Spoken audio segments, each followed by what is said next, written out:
Sawadee-kap. Hello and welcome to Daily Wisdom, Walking the Path with the Buddha. Today we're going to be discussing cultivating healthy mind states or healthy mental states.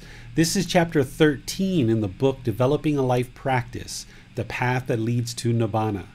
Up until this point in our group learning program, we've been discussing a lot of various teachings related to aspects of the mind that we need to eliminate in order to attain enlightenment, this peaceful, calm, serene, and content mind with joy. We've talked a little bit about a quality here or a quality there that we need to cultivate in the mind. But today, what we're going to be focusing on are those qualities of mind that we need to cultivate into the mind.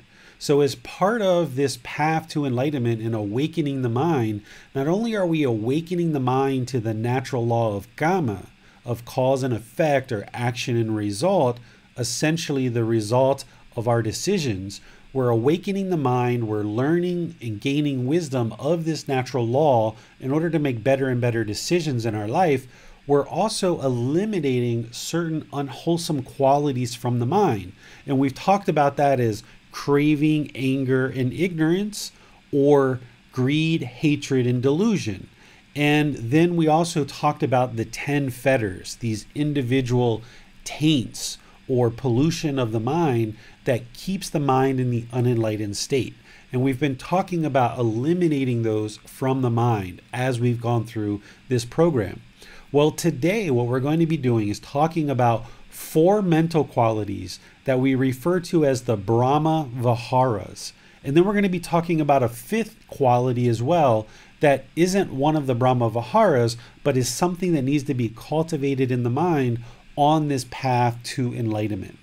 So I would like to welcome all of you to today's class session, whether you're tuning in on Facebook, YouTube, or any of the other platforms that we're live streaming to. And if you're in our Zoom virtual classroom, I'd like to welcome you as well. Everybody can ask questions if you're in the Facebook, YouTube, or in our Zoom classroom by just typing in the comment section, and you can ask questions. Our moderator, Max, will ensure that your question gets asked during the class.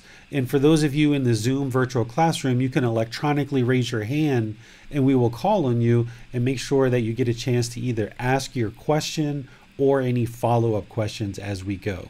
So thank you for joining. I'm really glad that you've chosen to learn and practice the teachings of Gotama Buddha on this path to enlightenment, where you can train the mind to be peaceful, calm, serene, and content with joy permanently, where you will no longer experience a discontent mind, where the mind is sad or angry or frustrated or irritated or bored or lonely or have guilt or shame or fear, or any of these discontent feelings can be eliminated 100% from the mind as you learn and practice these teachings. So let's discuss the qualities of mind that need to be cultivated or brought into the mind in order for you to practice and then move the mind closer and closer to this enlightened mental state. The first Brahma-vihara that I would like to share with you is called loving kindness. We've been talking about this in our program as it relates to the elimination of anger, hatred, or ill will. And we've even been doing loving kindness meditation as part of our practices on Wednesday.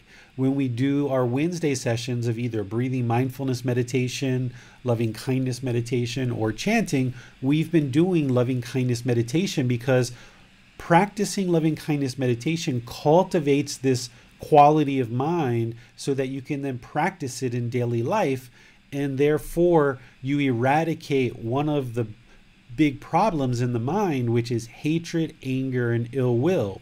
And there's lesser versions of this as well, which kind of arise as kind of like irritation, annoyance, or dislike. So we refer to the poison in this more kind of dominant, stronger version, which is hatred, anger, and ill will, which is part of the 3 poisons, which is also part of the 10 fetters. And one would not be able to attain enlightenment until they fully eradicate this from the mind.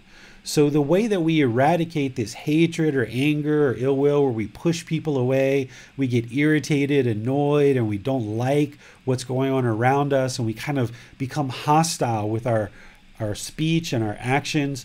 The way that we eradicate that is with loving kindness. Loving kindness is active goodwill. It's the opposite of hatred, anger, and ill will. And it's important that we have non-judgment as part of that, because we would need to practice active goodwill towards all beings, not just the people that agree with us, not just the people that we like or people that get along with us. It needs to be all beings. Even people right now who maybe you're harboring a bit of dislike for, or you get annoyed or irritated, that's not because of them. It's not because of their speech or their actions. It's because your mind has this hatred or anger, ill will towards what's going on. And of course, there's craving, desire, attachment there that's causing these discontent feelings as well. So it needs to be eradicated so that you can be peaceful and calm, serene and content with joy, no matter what's going on around you. And that's a gradual process of training the mind in meditation to cultivate this loving kindness, but then to also practice it in daily life and practicing it with individual people. So if you feel in daily life that there's somebody that you're interacting with, that you feel that there's a bit of a wall, or you feel that kind of hostility or irritation, annoyance, or dislike starting to arise, you need to recognize it for what it is, which is coming from you. Remember, all of these teachings in this path to enlightenment starts with right view, which is accepting responsibility for your own feelings, your emotions, understanding that you cause your own discontentedness, therefore you can eliminate it. So when you feel the arising irritation, annoyance, dislike, or even if it's stronger, like hatred, anger, and ill will, you need to recognize that for what it is, as that's coming from you in your mind. And even if somebody's talking in a way that's displeasing to you, or even if it's rude or impolite, sure, they shouldn't be speaking rude and impolite. That's their practice, and they're experiencing the results of being rude and impolite and disrespectful to people. But when you allow your mind to become discontent because the mind craves or desires or has this strong eagerness for everyone to speak polite, kind, and respectful, then you're going to cause yourself discontentedness. Because remember, the Buddhist teachings aren't necessarily about what's right or wrong, right? It's right for other people to speak polite, kind, and respectful. It's right for us to do the same thing. But we're never going to be in a situation during our lifetime where everyone in the world speaks polite, kind, and respectful. So if every time somebody speaks in a way that's displeasing to you, if you allow your mind to become discontent, then those people are shaking up your mind, because you are allowing your mind to become discontent based on other people's speech and actions. So yes, you need to eliminate craving, desire, attachment, but you also need to eliminate this hatred, anger, ill will, where you're pushing people away because of your irritation, your annoyance, and your dislike with certain things that other people do or say, or certain situations that you find yourself in. And the way to eradicate this hatred, anger, ill will is by practicing loving kindness meditation, and then practicing loving kindness in daily life, where you're treating all beings with active goodwill without judging them. So if you see somebody who's speaking disrespectfully or angrily or impolitely, don't judge them for that. Identify it for what it is, which is they aren't using the 5 factors of well-spoken speech. They're not practicing right speech. So they obviously haven't come across these teachings in a way that their practice has developed. So don't judge them for that. Don't look down on them. Don't be arrogant or egotistical because of that. Don't be angered or have hatred or irritation or annoyance because of that. Just recognize it for what it is and don't allow your mind to become discontent, and be kind and peaceful and calm when you're around them, because that's going to be beneficial for you. In those situations, if you respond back with hatred, anger, ill will, now it's affecting you. Whereas if that person is just impolite or disrespectful on their own, and you maintain your practice of the Eightfold Path, right view all the way through to the entire Eightfold Path, which is right concentration, if you maintain your practice, you're not generating any unwholesome results, because you're practicing right view, which is you're accepting responsibility for your feelings and emotions. You're not allowing your mind to be shaken up by this. You're practicing right intention, which is harmlessness. Just because they're speaking harsh, aggressive, and disrespectful doesn't mean you need to do the same thing. You're not harming with your speech or your actions or anything else as part of your practice in that situation. So don't allow your mind to become unraveled and start to cause harm, because now by causing harm to others, you're going to be causing harm to yourself. So this is one that we've already talked about pretty closely, but I would like to pause and see if there's any questions on this particular Brahma-vihara, what it actually remedies, and how to cultivate loving kindness as part of your practice. Hi David, I think we're good at this moment. Okay. The second Brahma-vihara is called compassion. Compassion is concern for the misfortune of others. This essentially remedies the unwholesome quality of being indifferent or worry or anxiety. Because if you have worry or anxiety, you're going to see all these problems. You're going to see all this misfortune of others. And you might worry and have anxiety about your family, your friends, maybe even strangers. If you see people that are addicted to drugs and alcohol, or you see homeless people, or you see people who are sick or ill with COVID or any other particular illness in the world, cancer, HIV, or any of these other things, your mind may either be indifferent and just, I don't care, right? That's one problem. But then on the other side, it might worry and have anxiety. That's on two sides of the spectrum.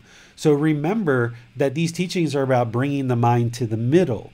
So rather than being indifferent and not caring about the misfortune of others, or not having worry and anxiety, which means the mind's going to be discontent, the middle here is to practice compassion, which is concern for their misfortune. Because a worried mind sees all the problems, but a concerned mind sees the problems, but it also knows the solution. And the solution to pretty much all these problems that we see around us, whether it's drug and alcohol abuse, whether it's homelessness and poverty and famine, or all of these other problems that we see in the world, the solution is for the entire world to attain enlightenment through learning and practicing these teachings. Because if the entire world practiced these teachings, we wouldn't have these problems that exist in the world today. But that's going to be a slow generational thing that happens over multiple generations. So rather than worry and have anxiety about all these problems in the world, or rather than being indifferent and just thinking like, whatever, it doesn't bother me, it doesn't affect me, whatever, you need to bring the mind to the middle where there's concern for the misfortune of others. And this is cultivated through having right mindfulness and applying right effort. Remember, right mindfulness is awareness of mind. So if you have awareness of mind, then you can identify the unwholesome qualities of either indifference or worry and anxiety arising in the mind. And with that awareness of mind or right mindfulness, then when you see that indifference and you see the worry and anxiety, you apply right effort. Right effort is all about eliminating the unwholesome qualities and arising wholesome qualities. So wherever you identify with mindfulness, awareness of mind, that these unwholesome qualities of indifference, worry, or anxiety arises over certain situations or certain experiences, then you take the effort to eliminate that indifference or eliminate the worry or eliminate the anxiety, and now arise this concern for the misfortune of others. And this is all happening in the mind. This is part of the mental discipline of the Eightfold Path. Right effort is step 6, and right mindfulness is step 7 of the Eightfold Path. So you're going to be able to apply this in the moment when you're noticing these feelings arise. There is no meditation for the rest of these Brahma-viharas. You just need to take the effort through right effort in these other aspects, of course, having right mindfulness or awareness of mind, to actually eliminate the unwholesome quality and arise the wholesome quality in order for this to come and permeate into the mind. It's not going to happen right away on the first situation. It may not happen on the 10th or 20th or 100th situation, but this is how you do it. And doing loving kindness meditation does kind of lend itself to compassion. It helps it move towards compassion. By the way, I don't know if you guys can hear what's going on behind me. Right now is a holiday in Thailand, and there's fireworks and lots of things going on. Don't think that I'm in the middle of a gun battle or anything like that, but there's lots of fireworks going off in and around me right now. So don't be worried or have anxiety. You can have concern if you like, but you don't actually even need to be concerned, because it's just fireworks. It's not a gun battle. Okay, so compassion is this concern for the misfortune of others, right? And being concerned about unfortunate things that happen to others. Now, you guys probably remember us talking about the natural law of karma, of cause and effect, or action and result. Anybody who's experiencing misfortune, it's because of their own decisions, either in this life or in previous lives. So if people are in poverty or famine, this is based on the decisions that they've made. Or if somebody is experiencing any kind of harm to the physical body, or situations in their life that are unfortunate, this is based on their own decisions. But even though these beings have met with this misfortune based on their own decisions, we don't want to turn a blind eye to it and be indifferent. Because if we're uncaring or indifferent to this misfortune of others, then we're not doing what we can do to help lift up other beings in the world. Because even though they've made some unfortunate decisions that have led them on the path wherever they are in life, we can still extend a hand, we can still help, we can still do things in the world to help these beings elevate and improve the condition of their life through us practicing these teachings. And one of the things we're going to talk about today is generosity, because generosity is one of the things that we can do in order to help the misfortune of others, whether it's our time, effort, energy, or resources. As we see people who are experiencing misfortune, rather than being indifferent to it and kind of being uncaring, or rather than worrying or having anxiety, we can actually spend our time, effort, energy, and resources to help these beings step up and accomplish more in life. Because, for example, if we take some population that's experiencing famine or poverty or things like this, sure, it was their decisions that led into that, either in their past life or this life. But we can actually help them, because usually people who are in poverty or famine are so busy on a day-to-day basis just trying to survive. They're just trying to get enough food, enough water, enough shelter, enough clothing, enough medical supplies just to survive. They're very much just attending to their survival. And this is based on their misfortune and their decisions. But rather than being indifferent about that and not caring, or rather than worrying or having anxiety over these beings in the world that are suffering and having concerns and having misfortune, we can practice this loving kindness or active goodwill towards other beings, and we can have this concern for misfortune, and we can spend our time, our effort, our energy, and our resources to help them. And there's all different kinds of ways of doing this. If any of you guys are friends with Bill and his Facebook, you see some of the pictures of him recently helping here in Thailand in some children's eye clinics where he's donating his time and effort to facilitate eye tests, to help them to experience better sight through testing their eyes. And I'm sure you guys are involved in certain things like this too. So if you guys look in your community of people who need help, or even outside of your community that need help, you can reach out and extend a hand to practice loving kindness, which is active goodwill, but also bring this mind to the middle where you have concern for the misfortune of others, where you're not just in a non-caring situation, but you're also not worrying with anxiety either. And you've always got to find that middle, because you've got to spend time, effort, energy, and resources to sustain your life and to help the people around you as well.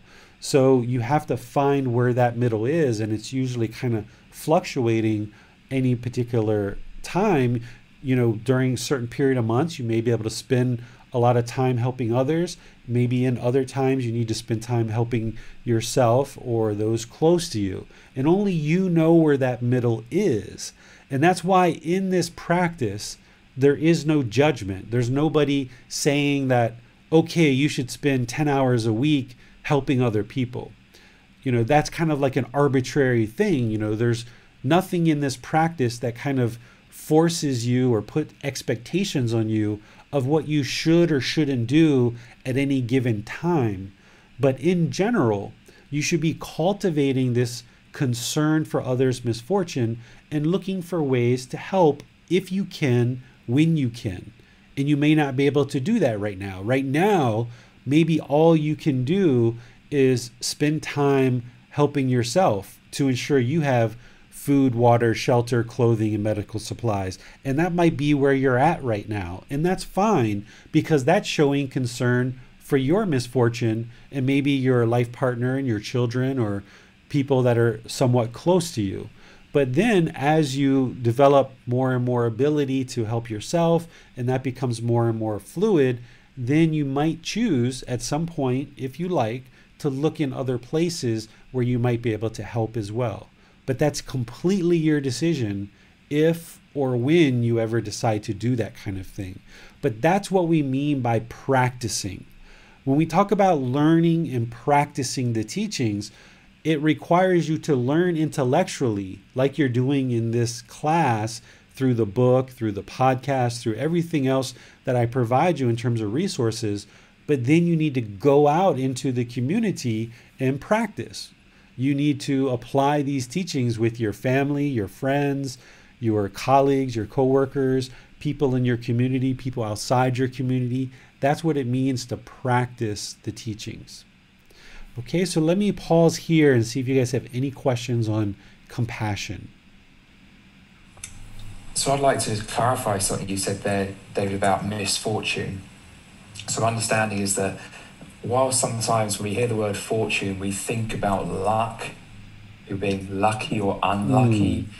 But of course, it seems that luck is not a factor here. Everything we experience is the results of our own decisions. So is that correct? And a follow-up question would be, given that, we can still show compassion by helping others, by providing the conditions for them to essentially help themselves and make good, wholesome decisions that benefit themselves. Is that correct? Yes, that's correct. And everything that we experience, everything that's part of our life right now, if we have polite people that treat us well, treat us respectful, treat us kind around us, that's based on our decisions. If we have people that treat us with disrespect, disregard, impolite around us, that's because of our decisions. if we are in situations where we're being physically abused, we're choosing to stay in that situation. So even though these situations happen and some people feel like they're stuck in certain situations, they're choosing to be in that situation, and they can choose to leave. But oftentimes, based on the way the mind works, because it tends to hold on, it's oftentimes hard to get out of these situations. Like if somebody's involved in a physical abusive relationship or a verbally abusive relationship, it's oftentimes hard for that person to leave because of the way the unenlightened mind holds on and it craves permanence. Or if someone's in poverty, it's very, very difficult to get out of poverty. Extremely difficult, because you're so busy just trying to sustain your basic needs to sustain life. You don't even have time to focus on learning some new skills or learning some new way of getting a new job, or even getting a job at all. In some cases, you're just so busy attending to your basic needs. And sometimes famine and disease can inhibit a group of people into poverty so deeply that their physical body is unwell, that they aren't even able to go to anywhere to learn and cultivate new skills to get a new job. So in these situations, these beings, while they're human, they're having a really difficult and hard time at life. And rather than just turn a blind eye to it, or rather than having worry and anxiety, what this mental state in the Brahma-viharas of compassion is all about is maintaining concern for the situation that these beings are in. And then if we choose, what we talk about generosity is to take action to actually help these beings. Because through helping them, we're helping our mother, our brother, our father, our sister, our relatives, because these people in the world, every single being that exists in the world has previously been our family member at some point in our past lives. So we should look for ways where we can to help others and help to elevate humanity through helping one person at a time, or 3 people, or a group of people, however many we'd like, and that will improve the condition for them. But whether they actually improve or not, it's their decision, right? We can't force people. We shouldn't even attempt to force people, because they need to make better and better decisions and wiser decisions to come out of the hardships that they're experiencing. But in certain situations, like what I'm describing of poverty, famine, disease, sometimes it's just a matter of providing food, shelter, water, clothing, things like this. And that's what those people need. And then once that gets nice and stable, then it's like, okay, well, how can we provide education to help them learn new skills, which is ultimately going to fix the problem long term? Because what we wouldn't want to have happen is be in a situation where we're just providing food, water, shelter, and all of these supplies all the time, and the person becomes dependent. But we have to kind of break up the logjam somehow. So by providing this health sustaining and life sustaining supplies to help them, so they're not having to worry so much themselves about sustaining their own life. Now, once they're stable on the life sustaining supplies that they need, now then we can start looking at bringing in education and helping them to become self-sustaining, where they can now get better jobs and things like this. So it's going to take the whole world coming together in order for these kind of things to happen. But we can't wait for the whole world to get on board with this. There's little things that we can do in our capacity as individuals in order to improve the world. And I just gave that one example because it's fresh in my mind about Bill, how him and some of his friends are going out into the community and helping in various ways. And we can all do this. We don't have to wait for one leader of one country to pull together some big program and everybody jump in together. We can find little ways to help here and there as we can. And you guys all know certain things that you're interested in helping, certain communities of people that could use your help, certain ways that you're able to help. And that's going to improve your practice of these teachings. And it's going to improve the condition of your mind.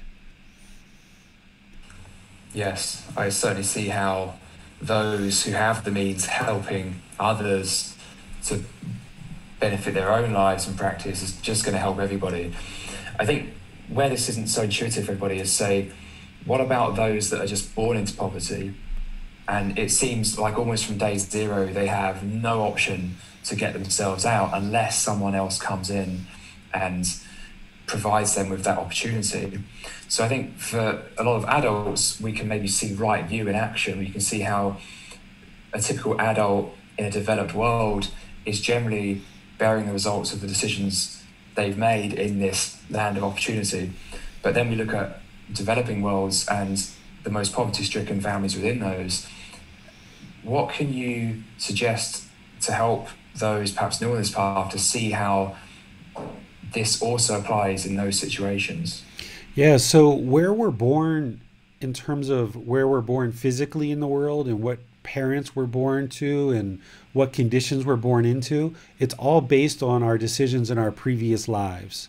So any child that's born into poverty, for example, or famine, or even if someone's born with physical disabilities and things like this, this is all based on our previous decisions and previous lives that we're born into, the situations that we're born into. So all of you that are listening to this right now, whether it's on Facebook, YouTube, our podcast, or in our online classes right now, we are all in a situation in this world where we have the life-sustaining supplies that we need. We have food, water, clothing, shelter, medical supplies. We have access to the internet. We have computers and electronic devices. And yes, this is all based on our decisions that we made in our previous lives, as well as this life as well. But there's plenty of beings in the world that don't have these things that we might consider basic. A phone or a computer, for a lot of people in the world, these are like so far out of their reach that they would never even be able to acquire a laptop computer or a mobile phone to even get a chance to even see some kind of teachings about the Buddha or any other kind of education that would improve their life. They don't have the opportunity to learn and gain skills and things like this because they're just busy day to day. You know, they might be eating a bowl of rice once every week or once every 2 weeks or something like this. Very, very poverty stricken. There's a statistic that I've seen that says 9.5 million people in the world die of hunger every year. 9.5 million people die of hunger. You know, let that set in for a while, because I think we're up to somewhere around 1 million people that have died in COVID right now. In the world's just kind of, you know, up in arms about that. And yeah, we need to fix that. That's a problem in the world and people are working on that. But every single year, there's 9.5 million people that die of hunger that shouldn't have to die of hunger. This planet can support these people if we all found ways to help. And it's not going to be David doing all the work, or Max, or Bill, or James, or Judith, or Javier, or anyone else, any of us doing one particular thing. It's all of the world working together to find ways. And it's not going to be one person comes up with a plan that addresses all the world's problems. It's got to be individuals working in their own capacity based on their own interests and their own observations of where they can help. But these people who don't have access to the things that you and I have access to, we need to show concern for them, even though their life is as a result of their own decisions. If we're going to cultivate this loving kindness and compassion for all beings without judgment, not judging these people for the decisions that they've made, but having this active goodwill towards all beings and having this concern for their misfortune and helping to lift beings up in the world is only going to benefit all of us. It's going to benefit everyone by doing that. We don't accomplish anything by a select few people holding wealth and letting a large majority of people die of hunger. That doesn't help the world. That just precipitates the problem of this craving, anger, and ignorance continuing in the world. And what we need to do as part of our community and learning these teachings and being practitioners who are on the path to enlightenment is be an example for the world of what can be, of the way that we can be loving and kind and compassionate human beings, and not just talk about it in a class like this, but actually practice it in day-to-day life so people can see that the role model of what these teachings look like being practiced in daily life. Thank you for that, David. We do have a couple more questions, but I think they might be better positions at the end of the class.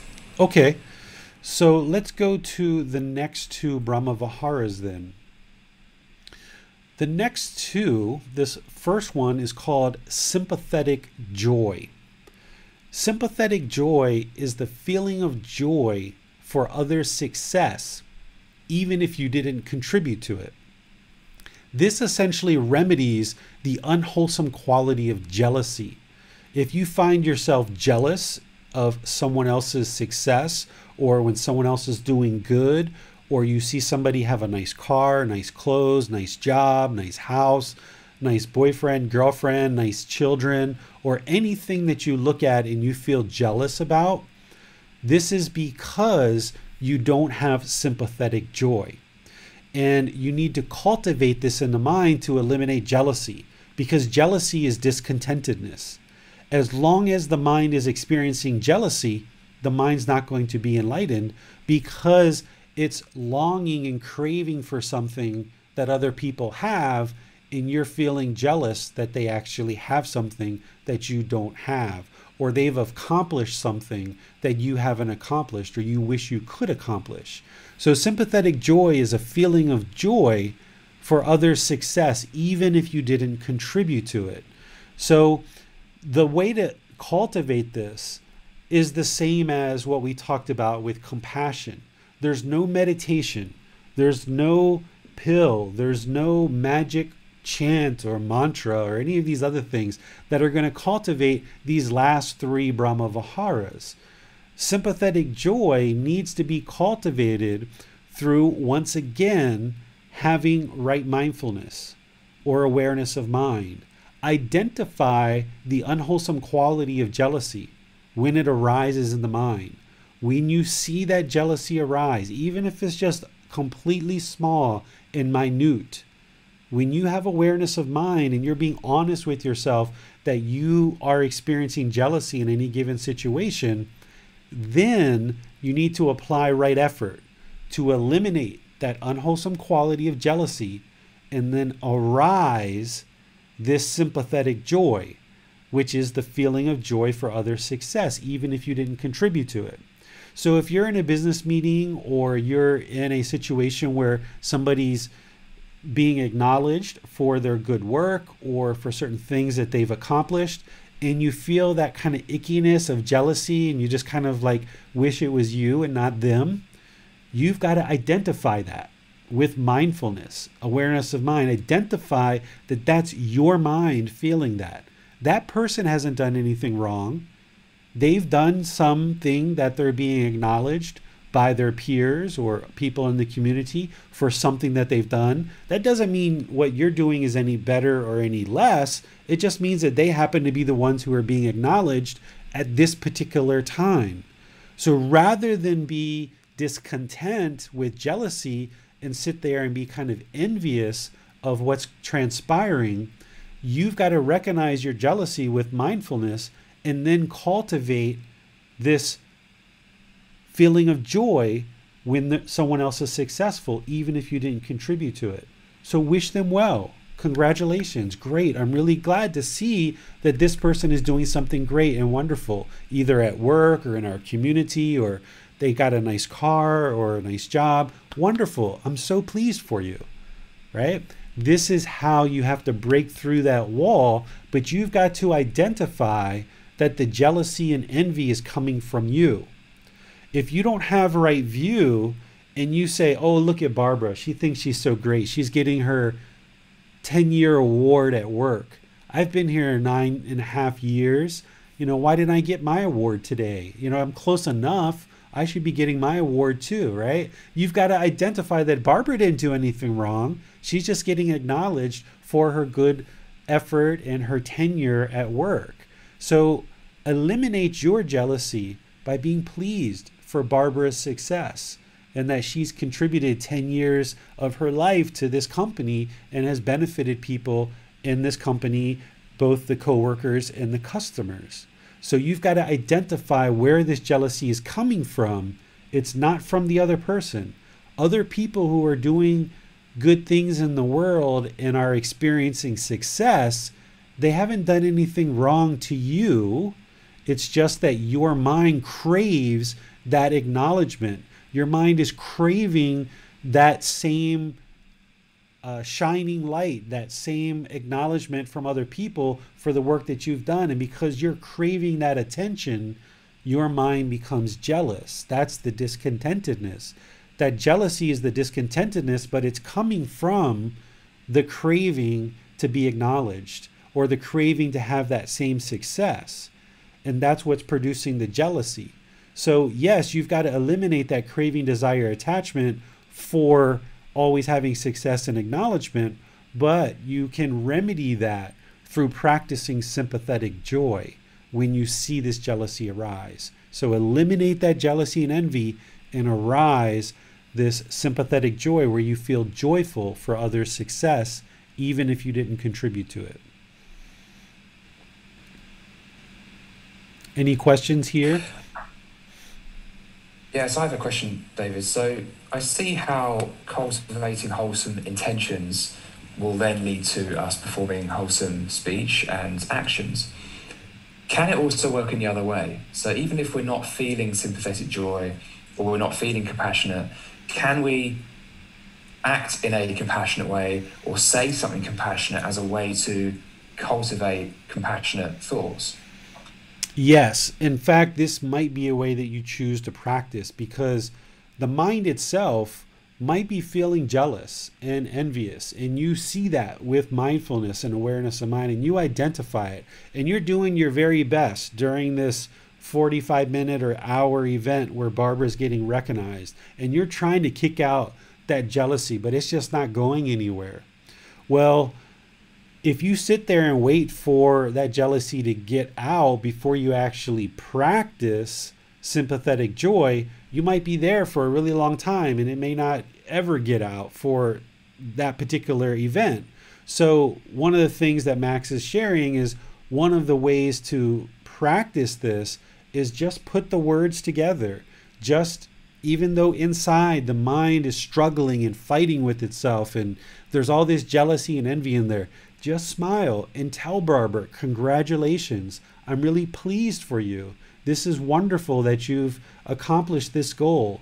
I'm very pleased for your success. You can use these same words. I feel joy for your success. You can tell them this. And even though the mind doesn't feel it and it's not permeating from the mind, by you doing the actions and you doing the speech, it's going to soak in more and more to your thoughts or your intentions so that you can then slowly cultivate this in the mind. So oftentimes the words have to come first to break through that wall and break up that log jam before the mind can actually start experiencing it on a more readily basis. And it can be almost untapped, where as soon as you see someone be successful, wow, you feel really joyful for them. So in effect, what we're doing, we're using these cultivating wholesome mental states to eliminate unwholesome defilements from the mind. So by expressing sympathetic joy, even if we're not feeling it yet, we're actually compensating for something that's defiling the mind, bringing it back to the middle. Because we know that if we're not feeling sympathetic joy, that's our defilement, that's not right view. We know that if we're experiencing discontent mind states, it's because of our own attachment. So I was thinking to ask David, why is it that we don't just focus on abandoning unwholesome mind states? Or why bother cultivating wholesome mind states if the problems in the mind are defilements, if they're essentially clouding the mind's true nature? It sounds like we're using them as a way to compensate. Have I got that about right?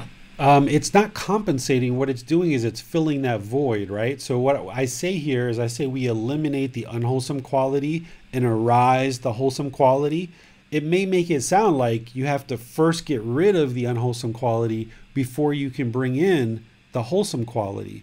But in reality, what you're doing is you're kind of doing this movement where by bringing in the wholesome quality, you're extinguishing and eliminating the unwholesome quality. So it's almost like pushing the unwholesome quality out of the way. So if you're, in certain situations, all you can do is just sit there and smile when Barbara's getting her award. And you can't even bring yourself to say anything because you're so torn up inside. You felt like you should have been the president or you should have been the leader of the team, but yet everybody picked Barbara instead of you. And you might be feeling very discontent, and all you can do is just sit there and smile, right? Because you're feeling this jealousy and envy. Well, that's better than being aggressive and angry to Barbara and saying, why'd you guys pick her? Like, she's not doing as good a job as me. Why is she the one who's going to be the leader of the team, right? Like that would start producing unwholesome results for you. So in certain situations, all you might be able to do is just sit there and smile, and that's it. Right? But in other situations, if you can bring yourself to congratulating or being, saying other good words, that can start to bring that sympathetic joy into the mind slowly, chip away at this slowly, which is going to move out this jealousy out of the mind. And as you do this, it'll become more of first nature, where now your first nature might be to get jealous in any given situation. And that's what the mind's been doing because it's untrained. It hasn't been trained otherwise. But now, since you're taking training and you're undergoing training, what you need to do is actively bring in this wholesome quality of sympathetic joy to help start moving out this unwholesome quality of jealousy or envy. Right, yeah, thank you. That makes more sense now. Right, So we have a follow-up from Mercia. She asks, I've heard the term fake it till you make it. Is it okay to do this? I think so, because, in terms of what's going on, if you can put together kind words, a smile, some polite actions, a handshake, a why, whatever it is in your culture to acknowledge and congratulate people for their success, even inside if you're really torn up about it.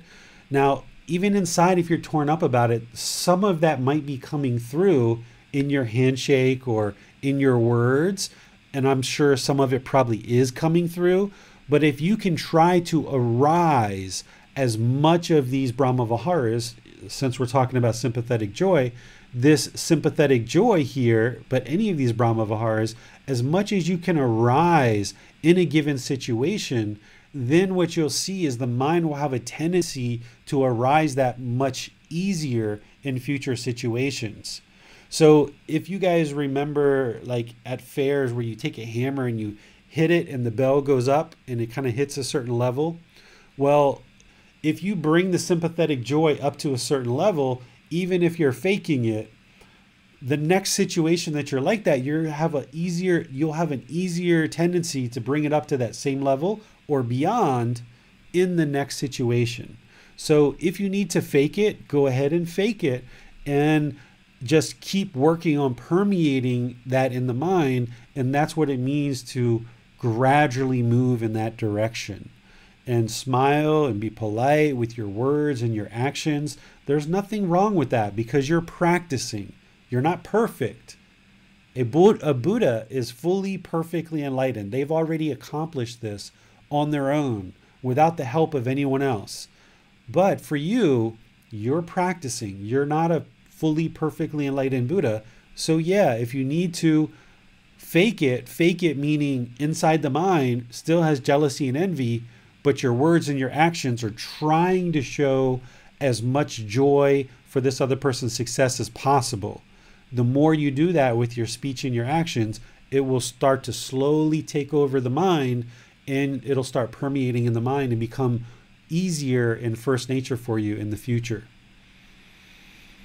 Thanks, David. And this relates somewhat to my question as well, because by faking it, we mean we're only doing it because we know it's wholesome. Right. We're not doing it for any expectation or to produce any kind of result or to get what we want. Yes. We're doing it because we know it's in line with true reality. In other words, it's wholesome, and the discontent states we're feeling are not, and they're based on our own attachment. So by performing in such a way that we're speaking and behaving with these wholesome qualities, we're pushing out the unwholesome qualities of mind. Right, because this unenlightened mind is kind of stuck in the darkness, right? And that's what we mean by the mind is sleeping, or, it's unenlightened. It's stuck in the darkness and it's kind of mired in the mud. And what you're doing is you're kind of lifting up the mind with these teachings, and you're trying to kind of move it in the direction of enlightenment. You're trying to get it closer and closer to enlightenment through your practice of learning and practicing the teachings. And this is why when the Buddha spoke, oftentimes he would say, a wise person would do this, or a wise person does this. He was always explaining what is an enlightened being doing. And what an enlightened being is going to do is have loving kindness, compassion, sympathetic, joy, and equanimity. And here's where that looks like, and here's what it looks like in practice, but your mind's not there yet. So you're trying to move it and propel it in that direction. And as you say, Max, you don't want to do it for malicious reasons. You don't want to do it to try to acquire what you want. You're not trying to do it kind of backhandedly. So in terms of faking it, you're essentially just trying to move the mind in that direction. And the closer and closer you move it in the direction of enlightenment, it'll have more and more of a tendency to practice in that way and be conducting itself in that way. Okay, we have no more questions at the moment. Okay, so let's talk about equanimity. Equanimity is a really interesting one and is somewhat different than the ones we've been talking about so far. Equanimity has kind of two components to it. One is this mental calmness, composure, evenness of temper, especially in a difficult situation. So this is any given situation, the mind is just going to be calm, peaceful, right? When I talk about enlightenment, I talk about peaceful, calm, serene, and content, right? With joy, right? So this is the equanimity, that mental calmness, the composure, the evenness of temper, especially in a difficult situation. So if you get a phone call from the school that something's gone on with your children and something wrong has happened or something bad's happened, maintaining your mental calmness and your composure, your evenness of temper, because getting your mind all shaken up about any particular situation isn't going to help the situation, right? If somebody's getting angry at you, or you get bad news, or you hear that somebody's passed away, or your child has fallen down and hurt themselves, or you've fallen down and hurting yourself, or you found out that you lost your job, or some other situation that's difficult, you need to identify that there's no benefit in allowing the mind to become discontent. There's absolutely no benefit of becoming angry, frustrated, irritated, annoyed, or any of these other discontent feelings. It's just going to make the matter worse, because in this difficult situation, now you're trying to make good, rational decisions, but your mind is discontent. So by maintaining the mental calmness, composure, and evenness of temper, especially in difficult situations, now you're going to be able to apply the most wisdom to make the best, most rational decisions to improve this situation. Because just like we know that goodness and all these wonderful things in life are impermanent, any difficult situation you're in is impermanent as well. And the way to make that more and more impermanent and as impermanent as possible is to make good rational decisions to bring that situation out of this difficult situation into something better. Well, discontentedness isn't going to allow you to bring this difficult situation into something better. So the best choice for a mind that is well trained is to maintain the mental calmness, composure, and evenness of temper so that when you're in those difficult situations, you can start applying wisdom with good decision making to bring that decision from being difficult into something better. Because that difficult situation is impermanent. We know that. But if the mind doesn't understand impermanence, and it looks at this difficult situation as, oh my goodness, I've lost my job, everything's going to come crumbling down now, or, oh, my son fell down and hit his head and now he's going to have a concussion. And, you just start thinking the worst, right? You start worrying, you start being anxious, having anxiety, you start having all these discontent feelings. Those are all just going to get in the way of good, rational decision making that brings the situation to something better. So you need to maintain this mental calmness, composure, and evenness of temper in difficult situations. This will help to remedy the unwholesome quality of worry, anxiety, and overactive mind. Then the other part of equanimity is treating everyone impartially, treating everyone equally.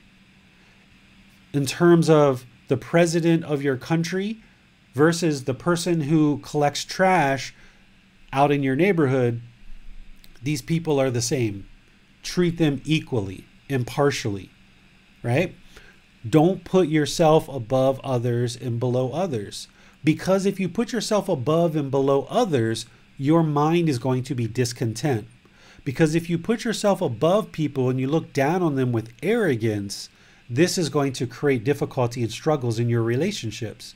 But likewise, if you put yourself below somebody and you look at them as being so much higher than you, when you're around them, you're not going to have mental calmness, composure, and evenness of temper. You're going to be apprehensive. You're going to be uncalm. You're going to be shy. You're going to be anxious when you're around them because you're looking up to them with such power and such might as they're so far above you. So by you training the mind to look at everyone equally, then you can ebb and flow and be around anybody. If you're with the president of your country or you're with a person who collects trash on the street, you treat them all the same. You don't have to treat the president of your country one way, highly respectful, super polite, because you look at them as being so far and high above you, and then looking at someone who collects trash, looking down to them as if they've got a really low-level job, and now you're disrespectful and impolite to them. Well, if you're going to even out your mind and you're going to practice this permanent mental state of enlightenment, you don't treat one group of people one way and another group of people another way, because now your mind's flipping back and forth and you're having to figure out who is who and who do you treat one way and who do you treat another way. This is not what an enlightened mind does, because an enlightened mind has attained and is experiencing this permanent mental state where it's peaceful, calm, serene, and content with joy. And one of the reasons why is you don't have to try to figure out who's who and who do I treat one way versus who do I treat another way. You just treat everybody the same, whether they're a child, whether they're an adult, whether they have one role in society or another role in society. What the problem that we're encountering in the world is that people do classify each other. And people do have a certain social structure, and they look at certain job positions, certain amount of wealth as someone being higher or lower than another person. And because of this, When you're around people, you're either looking up to them and feeling anxious and worried, or you're looking down to people and you are treating them with arrogance and ego. So by treating everyone equally, then your practice of the Eightfold Path, it's the same, regardless of who you're around and who you're with. Your mind is permanently practicing the entire Eightfold Path exactly the same, no matter who you're with and what you're doing. And this will help by treating people impartially. It will help to eradicate arrogance and ego, which is part of the higher fetters when we talked about the 10 fetters. And this relates to conceit. When you look at the 10 fetters in chapter 3, this is one of the fetters that need to be eradicated from the mind in order to attain enlightenment. And one of the ways you do that is by practicing equanimity, where your mind is calm, composed, evenness of temper, and especially in difficult situations, and you treat everyone equally, impartially. And once again, the way that you cultivate this in the mind is with right mindfulness and right effort. So you've got to be aware when worry and anxiety come to the mind in a difficult situation, or you're overthinking something. You need to identify that that's not equanimity, and you need to bring the mind to the middle with right effort. So you need to bring in the calmness, the composure, the evenness of temper. Or if you notice that you're putting yourself above people with arrogance and ego, or you're putting yourself below people, looking up to people, then you need to recognize that for what it is, which is you not treating people impartially, and you need to apply effort to eradicate these unwholesome qualities and arise the wholesome quality of equanimity.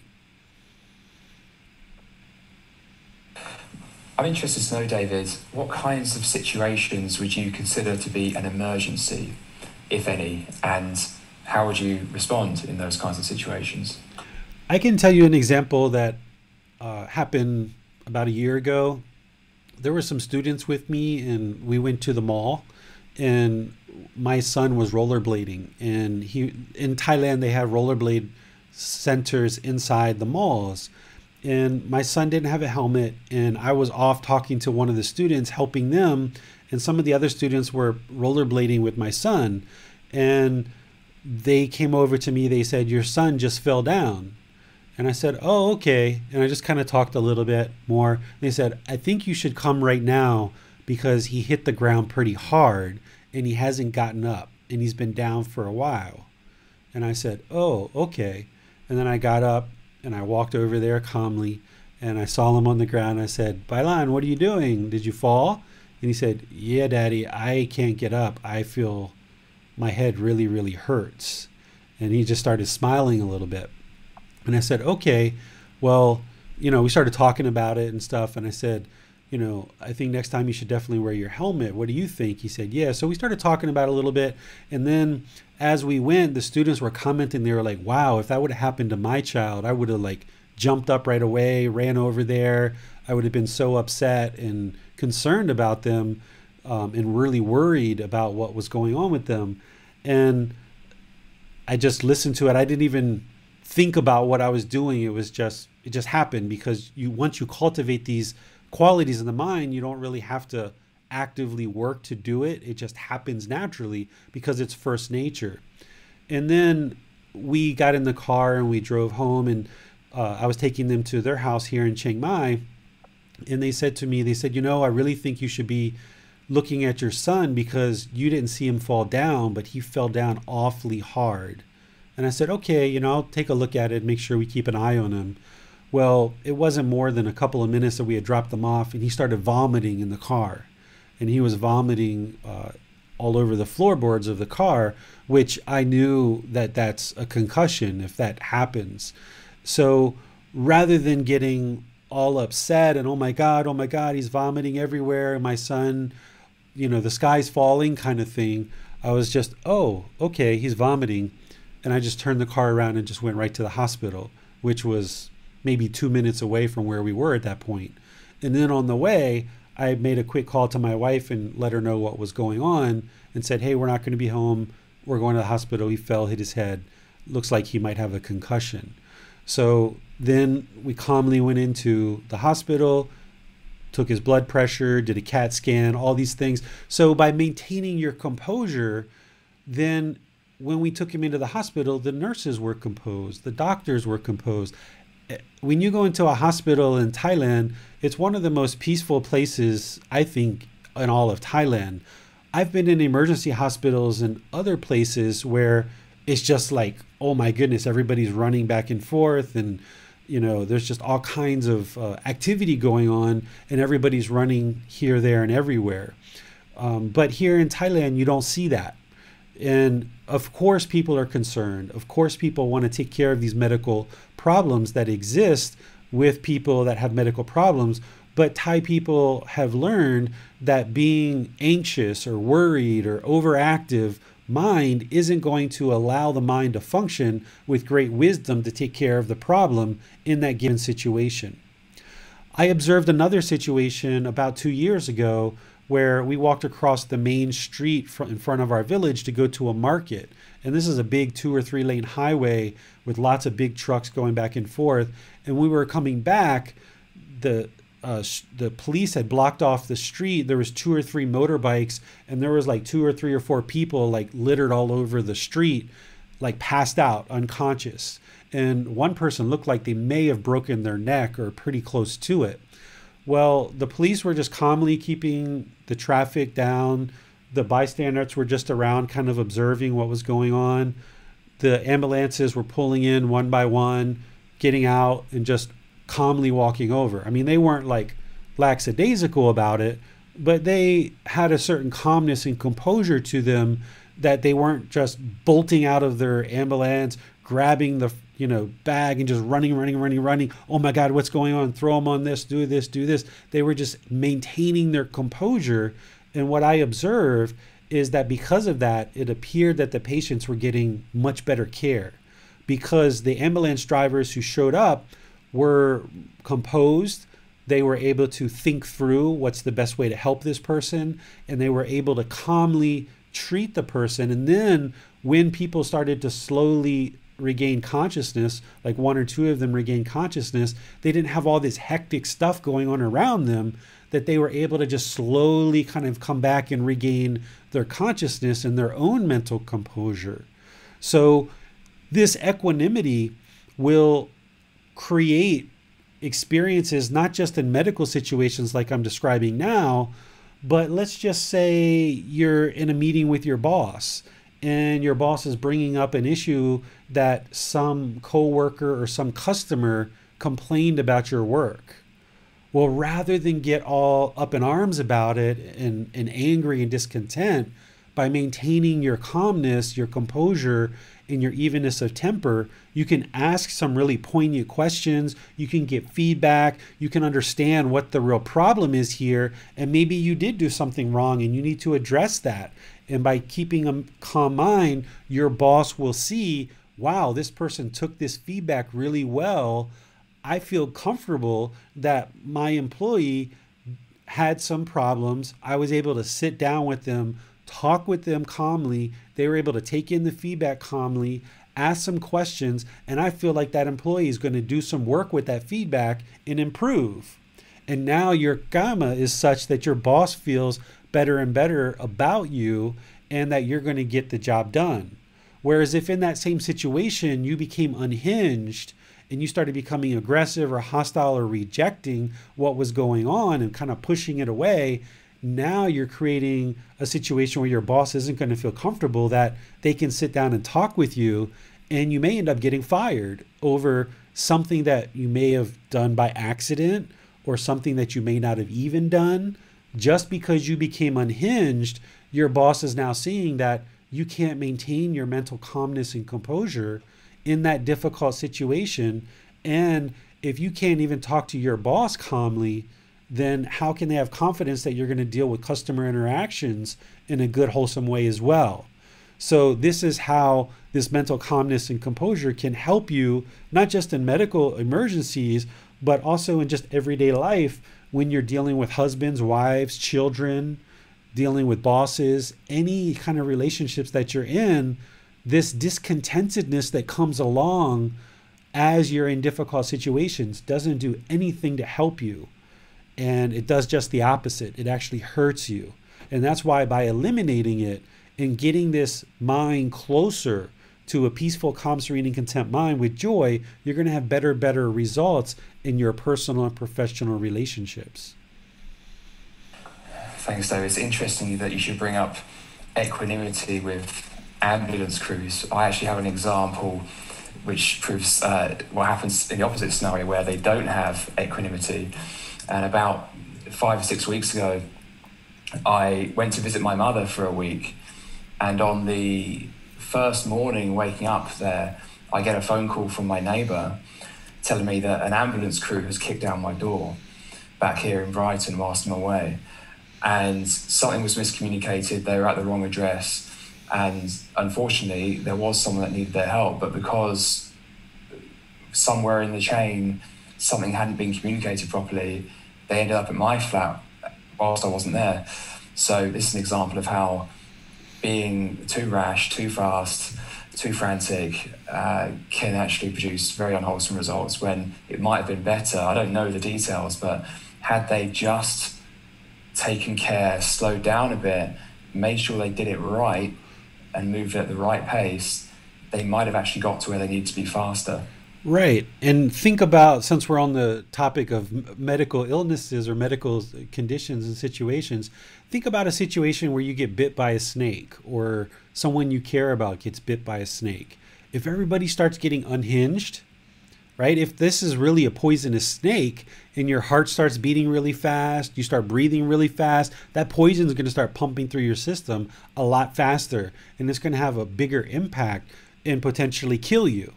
Right? So let's talk about like something really difficult like that, like getting bit by a poisonous snake. By you being unhinged and not practicing equanimity, it can cause your death, right? That's your karma, your unwholesome karma. Whereas if you practice equanimity and your mind is calm, you're composed, okay, I got bit by a snake. Let me make some good rational decisions here. Or my loved one got bit by a snake. Let me make some good rational decisions here to get this person the care they need. By becoming unhinged, it doesn't help anything whatsoever. And that's what equanimity is all about, is to maintain that calmness so that you can make good, wise decisions in every single situation. Because an enlightened being is not going to become unhinged on anything very minor and insignificant, or even something really significant and really difficult, like even potentially facing their own death if they got bit by a snake. An enlightened being has already eliminated the fear of death, so they're not even going to become discontent. They're still going to be able to maintain their equanimity even if they know or think or it appears that their death is imminent based on a poisonous snake bite. We have a question from Michael. So eventually, being in an enlightened state is being able to eliminate emotional reactions? Yes, you never want to react in any situation. That's what the unenlightened mind is going to want to do. It's going to want to react really quickly. But what you need to do is train the mind to respond to any given situation, not react. Over time, as the mind becomes more and more enlightened, you will always just respond. You will always respond through that wisdom of the enlightened mind, and it will always be a good, wholesome result. Where in the unenlightened mind, and even leading up to enlightenment, when you're in the jhanas and you're in the first 3 stages of enlightenment, you're still going to be reacting in a way that produces results that are unfavorable. It's only once the mind fully attains enlightenment that it's going to be able to respond in any given situation in a wholesome way that leads to wholesome results, always. And this is why the mind is peaceful, calm, serene, and content with joy, because you understand in the enlightened mind that everything is as a result of your decisions. Absolutely everything in your life is as a result of your decisions. And you've gained so much wisdom on this path that every single decision you make leads to wholesome results. And you just got to train your mind gradually to get to that point. So if you feel your mind wanting to react in any given situation, which it's probably going to be doing a lot, you've got to slow it down. You've got to put the brakes on. You've got to say, ho, ho, ho. One of the best things you can do in a difficult situation is just don't make any decisions at all, potentially, right? Not necessarily in a snake bite situation, but if you're facing a job loss, or you're facing an eviction, or you're facing some difficult situation, if you can put the brakes on and don't make any decision at all and just think about it, that's better to develop a response rather than react. Because oftentimes in the unenlightened mind, the reaction is the wrong decision, because you're reacting through this craving, anger, and ignorance, or this greed, hatred, and delusion with the self and the ego. And the unenlightened mind's going to react through that. And these 10 fetters are in there. The mind's going to react through that, which is going to pollute whatever decision that you're making. So while you're doing this transition and you're actively moving the mind to this enlightened state, you want to kind of slow things down, think about it, reflect on the teachings, and then respond. And you may have 100% wholesome decision, or maybe not. There might be a little bit of taintedness in your decision, but at least it'll be less than when you react. And when you implement that decision, you can see what the results are, and then you can kind of tweak your decisions. And this is where the Buddha talked about thinking and pondering, or pondering and contemplating about your decisions. And this is what you need to do as you progress through this path, is you need to intellectually learn the teachings. You need to develop your practice with meditation and practicing all these teachings on the Eightfold Path. Then when certain situations arise, contemplate, reflect, ponder, think about how you might choose to make this decision, and then implement that decision and see how it works. And then read the feedback. Whatever comes back, that's the karma. That's the result of your decision. And when you're initially doing this, you might be making really slow decisions because you're trying to figure out how to work with these teachings and how to apply them in daily life. But as you gain the wisdom of seeing how these teachings work, and what comes back keeps coming back wholesome, now it's going to become first nature, where these decisions will start to come a little bit more readily and a little bit easier. And you won't have to go through this thinking and pondering that you might be doing early in your practice. But you need to go through that period for several months or potentially years before you gain enough wisdom and see how these teachings work, that then the mind experiences more and more of enlightenment, where now it becomes first nature and you're making all your decisions through this wisdom of an enlightened mind, rather than the defilements or the taints. Rather than craving, anger, and ignorance, the self and ego, rather than these 10 fetters that you're making decisions through now, you're going to be making your decisions through this wisdom of an enlightened mind, and it's always going to be producing wholesome results. We have a question from Manal.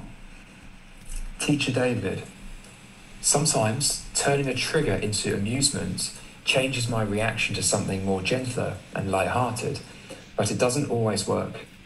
Do you have a few things I could focus on, or an immediate mental thought I could use if there is something which triggers me? I'm not heavily reactive, but I'm not equanimous in these situations. It really depends on the situation, Manal. Each situation's different. So you've got to look at the situation and you've got to decide what is the unwholesome qualities here that are arising, that are causing complications and struggles in this situation, and what are the wholesome qualities that I can arise in the mind in order to help me make better decisions, and experience better results in this situation. Because every situation's different, and that's why these different mental qualities and the entire Eightfold Path is there as a foundation in which to look at what it is that you're involved in and decide what unwholesome qualities are at bay, what's being experienced, and what wholesome qualities do you need to bring in. So if you have specific situations, you can talk about those and share those. I can help you here in class, or we can talk privately, up to you. But each situation's different. We have a question from Deborah. If you were trying to guide a child not to associate with certain people because you knew they would be a bad influence, for example, drugs, etc., would that be seen as looking down on certain people? No, that's not looking down. If you're making wise decisions in order to ensure that you're not involved in unwholesome experiences, that's a wise decision. Where you're looking, if you were looking down on somebody, you would be talking down to your child about these other people and disparaging them and talking down and saying, you're better than that.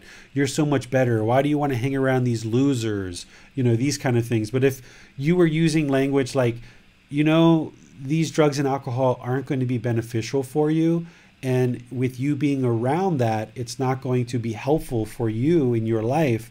So it's probably best that you don't spend time in situations and around people who are involved in these things. So never disparaging the other person, because the people who are using drugs and alcohol, we need to have loving kindness and compassion for them, right? Because they're having addiction problems, they're having challenges in their life. They're part of that concern for the misfortune of others and that active goodwill towards all beings without judgment.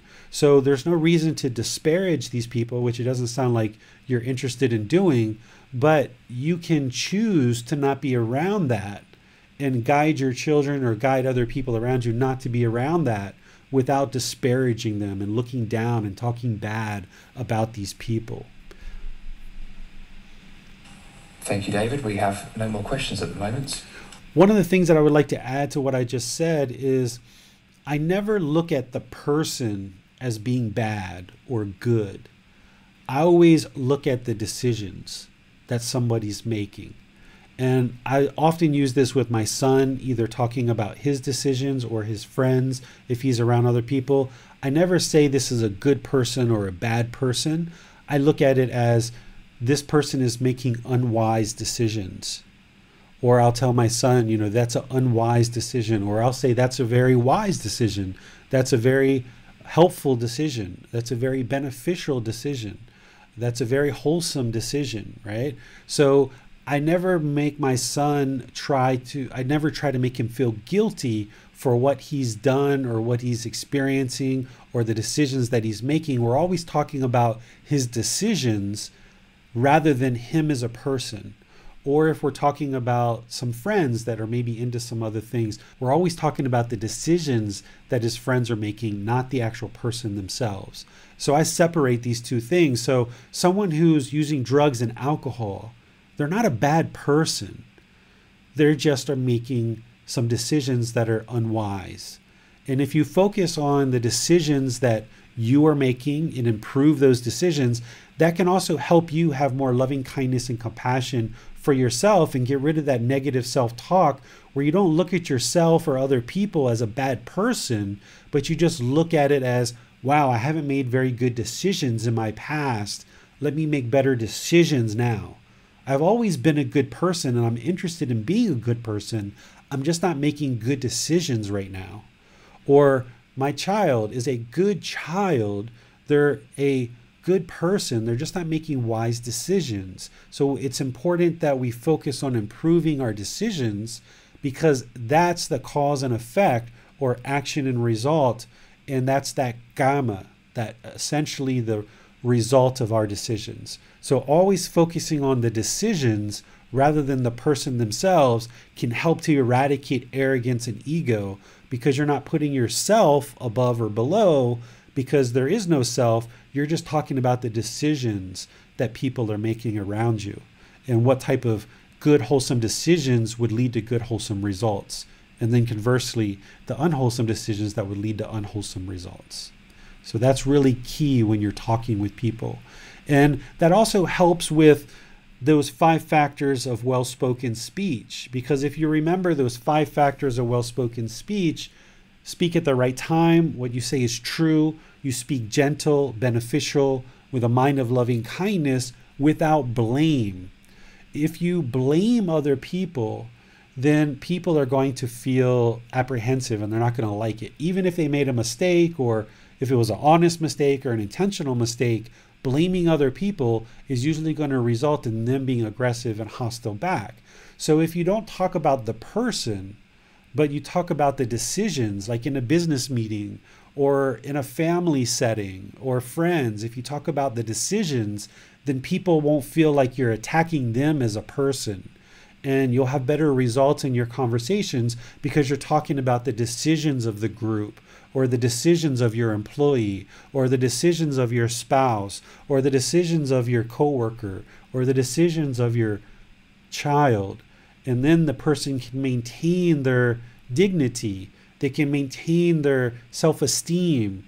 They can maintain those things because they realize that you're not looking down on them as a person. You just maybe disagree with their decisions, and you would like to kind of discuss better decision making. That comes across much different than when you disparage the person themselves.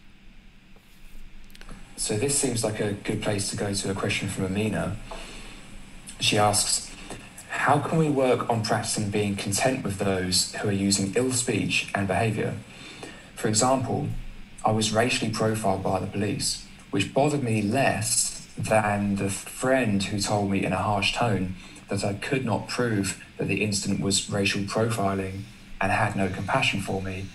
That did unravel me. My expectation and attachment was my responsibility, and I meditated for both the friend and the policeman. But it took a couple of days to forgive them both and move on from being discontent. It was a real challenge, perhaps the biggest since I began Buddhism.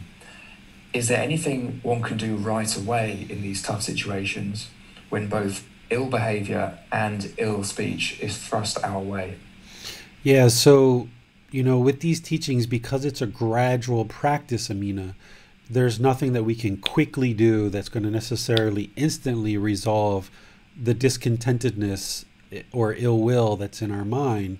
So it's unfortunate that that happened to you, but since it did, it arose some awareness in the mind that you're having craving, desire, attachment there. And like I was just saying, if I was you, I would look at it as the police officer or your friend's decisions, not them as a person. And getting rid of that self, feeling attacked or feeling like this other person's required to have compassion for you, right? This expectation that other people should do certain things, that's going to always hang up your mind because you're expecting the police to function in a certain way, but yet they have craving, anger, ignorance, the self, and the ego. So they're not going to be perfect. So they're operating through that craving, anger, ignorance, self, and ego. So having concern for their misfortune, like, oh, that's unfortunate. This person's, let's just say they're racist. That's unfortunate. They're racist. That's too bad. But that's not a reflection of you or who you are. Or if your friend doesn't have compassion for you and concern for what just happened, that tells you something about that person's mind. And rather than coming at it with anger or being discontent, look at it for what it is and just transform that into compassion, where you have concern for their misfortune, because unfortunately they haven't come across these teachings and they're not practicing these loving kindness, compassion, sympathetic joy, and equanimity. And you're not going to be in a world where every single person is always going to be practicing these teachings. But by you practicing it, it will liberate your mind from expecting that these other people are going to conduct themselves in a certain way. It doesn't mean that we don't aspire for the world to do better, right? It would be nice if there was no such thing as any police officer that was racist. It would be wonderful if every single friend that we had was always compassionate. But these kind of things don't exist right now in the world. So you've got to get to the point where your mind is practicing these teachings and you let go of this expectation that everyone is going to treat you the way that you should be treated. And sure, is it right for police officers to not be racist? Sure. Would it be wonderful if your friend was compassionate? Absolutely. So remember, these teachings aren't about what's right or wrong necessarily, because if they racially profiled you, of course, you know they're wrong, but you allowing your mind to become discontent about it isn't helping you in that situation. So you've got to see it for what it is, which is their craving, anger, ignorance, the self, and their ego, and be unattached to their speech and their actions, and maintain your peaceful, calm, serene, and content mind with joy. And I think you know this, but the meditations you're doing were to help you, right? It wasn't to help them. They have to choose to learn and practice these teachings. There's nothing in your meditation that was going to change them, but it definitely sounds like it improved your mind, which is what you're going for. That's the goal. Okay, we have no more questions at the moment. Okay, so these are the Brahma-viharas. There's 4 of them. Loving kindness, compassion, sympathetic joy, and equanimity. You need to be cultivating these all the time. And you need to get to the point where they're just first nature. They're just permeating in the mind. So be aware when these unwholesome qualities arise, and then know what the antidote or the remedy of the wholesome quality is, so that you can arise that through right effort. So if you're doing breathing mindfulness meditation to cultivate awareness of mind or right mindfulness, then you should be aware when these unwholesome qualities arise, and you can move in the wholesome quality. This is what it means to practice the teachings in the moment, having the mental discipline. And you probably aren't going to be able to do it right away, right? If you were able to do it right away, you would be closer to enlightenment. So if it takes you several hours or days for this to work for you, then that's what it takes. And then each time this happens, it gets shorter and shorter and shorter. But the idea is that you understand the skills that you need, you understand the Eightfold Path, you understand how to apply these things, and it's just a matter of practicing it more and more and more, so that the mind has more of a likelihood, and your ability becomes better and better to control the mind, so that when you experience these unwholesome qualities, you can move in the wholesome quality with right effort. And it's going to take time. Okay, this is one of the reasons why Gotama Buddha always talked about, when you're walking, know that you're walking. When you're eating, know that you're eating. When you're talking, know that you're talking. When you're sitting, know that you're sitting. And he went on, he said, when you're urinating, know that you're urinating. When you're defecating, know that you're defecating. Essentially, one thing at a time. Always one thing at a time. Your mind's only ever doing one thing at a time anyway, but it's just rapidly cycling oftentimes between different tasks, that it kind of gives you the illusion that you're doing 2, 3, 4, 5, 6 things at a time, but you're really not. You're just encouraging the mind to cycle in rapid succession between one thing to the next, to the next, to the next. But if you're only doing one thing at a time, and you're staying concentrated and you're staying focused, then that develops singleness of mind, this awareness of mind, where you can just be utterly aware of whatever is arising in the mind, either unwholesome or wholesome. You can be utterly aware of that through right mindfulness. And with that mindfulness, you can move out the unwholesome and bring in the wholesome. So this is why it's very important to always be doing just one thing at a time. And it may feel odd to you if you're used to multitasking and doing multiple things at a time. It's going to feel like your mind is slowing down and slowing down and slowing down. And it really is. You are slowing down the mind, because it's no longer going to be rapidly cycling from one thing to the next. And that's a really good thing. But by doing that, each thing that you do, you're going to be making good, wise decisions, because with awareness of mind, you're going to identify those unwholesome qualities and arise wholesome qualities by applying right effort. So these are the Brahma-viharas: loving kindness, compassion, sympathetic joy, and equanimity. There's one other mental quality that I mentioned in this chapter that's not part of the Brahma-viharas, but it's utterly important for you to learn and practice. Without this mental quality, you wouldn't be able to attain enlightenment.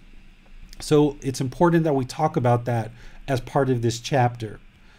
This quality of mind is called generosity. What generosity is showing a readiness and acting upon an interest to give more of something, such as time, effort, energy, and resources, than is strictly necessary. So rather than doing just good enough or slightly less than good enough, you always want to be practicing generosity, showing a readiness and acting upon a genuine interest to provide or give more than is strictly necessary. It doesn't mean you just need to pile it on and pile it on and pile it on. That's not what we're talking about here. But we're talking about the sharing and giving of time, effort, energy, and resources to help yourself and to help others, and finding that middle way. Because we've talked about this in the past in terms of generosity and this unwholesome quality of craving, desire, attachment, the way the mind holds on. And we've talked a little bit about selfishness, because what the unenlightened mind is going to do, and what it is doing right now, if your mind's unenlightened, is it's holding on with this craving, desire, attachment. It's craving permanence. It wants more and more and more and more. It doesn't want to give. It doesn't want to let go. It doesn't want to share readily and openly and live open-handedly. This is what the Buddha talked about, is living open-handedly. So when you're noticing that the mind is wanting to hold on, or it's wanting to be selfish, whether it's with food or with clothes or with your resources or your time, you've got to identify that with right mindfulness. Once again, you've got to identify that. And you've got to see the selfishness for what it is. And you've got to see that the mind is trying to hold on to this bag of potato chips or this chocolate bar. And you've got to be freely giving and live open-handedly. And when you identify with mindfulness or awareness of mind that the mind is holding on selfishly, then you've got to take right effort to abandon that selfishness and arise this wholesome quality of generosity. I can give you an example. Today, my son and I went out. We did a bunch of things. We stopped off at the store. We got a couple of chocolate bars for him, for me, and for my wife. And we came home and we sat on the patio outside and we were just talking and spending time.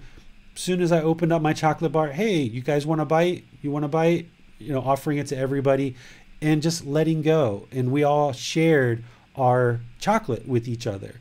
And if there was a neighborhood child there or there was somebody else, we would have shared chocolate with them. One of the things I did when I went out with my son today is we went and played miniature golf. And when we went and played miniature golf, I saw on the land of this miniature golf, there's families that take care of the miniature golf course. And there was a little boy about 5 years old that was just kind of hanging out, looked kind of bored. And I said, hey, you want to come play mini golf with us? Like, you can come play with us. And I was going to buy for him to come play mini golf on the course with us. So he joined us for mini golf, right? Be generous. Why not? Just come on, let's play mini golf. Let's get to know a new person. Let's be friendly. Let's spend some time together to meet a new person. So this is a way that you can practice generosity with your time, your effort, your energy, and your resources. And why I spent time with this little boy today, it was actually, to me, very enjoyable to spend time with another child, because he got to spend time with my son. They got to make little friends. He got to learn how to play miniature golf. My son got to play miniature golf a little bit with another person his age. Instead of dad just hitting in all the balls and doing so well, he got to play with somebody his age. And it made the afternoon even that much more enjoyable. And then ultimately it moved to us sharing candy bars together. So you can do these kind of little things. And I know they sound like really small and minuscule, but oftentimes it's these little things that build up to bigger and bigger things where you're able to let go in the mind and not hold on so tightly, because the mind's going to want to hold on and hold on and hold on, and it's you that's got to apply the effort to let go and train the mind that generosity, giving and sharing is really, really, really, really helpful for your practice. And you'll see that the mind will have a tendency to let go as you practice generosity more and more, even in these little tiny situations. I brought this quote from Gotama Buddha to help you guys see how important generosity is in terms of your practice. This passage is so powerful to me when I read it. So I'll read it for you guys. Bhikkhus, remember that means students. Bhikkhus, if beings knew as I know the results of giving and sharing, they would not eat without having given, nor would they allow the stain of selfishness to obsess them and take root in their mind. Even if it were their last morsel, their last mouthful, they would not eat without having shared it, if there were someone to share it with. But bhikkhus, as beings do not know as I know the result of giving and sharing, they eat without having given, and the stain of selfishness obsesses them and takes root in their mind. Right? So this unenlightened mind is going to have selfishness. We've all been selfish at some point in our life, probably multiple times. But that selfishness isn't doing anything to benefit you. People can feel it when we're being selfish. So by being generous and sharing with others, through this, if you understood the results of giving and sharing and what that means for the enlightened mind, you would freely give and freely share. And remember, you've always got to find that middle and where that middle is for you. So find ways to share, find ways to help people, find ways to practice this generosity, because to me, this generosity is what really sets in motion all of these other Brahma-viharas that we've been talking about. So with loving kindness, this active goodwill towards all beings without judgment. Okay, there's a certain way of meditating and cultivating that. We've talked a little bit about practicing that in daily life.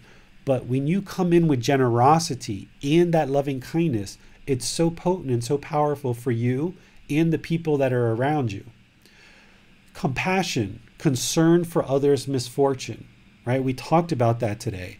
This generosity is what ignites that and puts that into motion. Sympathetic joy, this success that others have and you feeling joy for that. Being generous, not just with your time, effort, energy, and resources, but that effort and energy, that smile. Be generous with your smile. Be generous with your handshakes. Be generous with your respect. Be generous with your politeness. There's no reason to hold that back.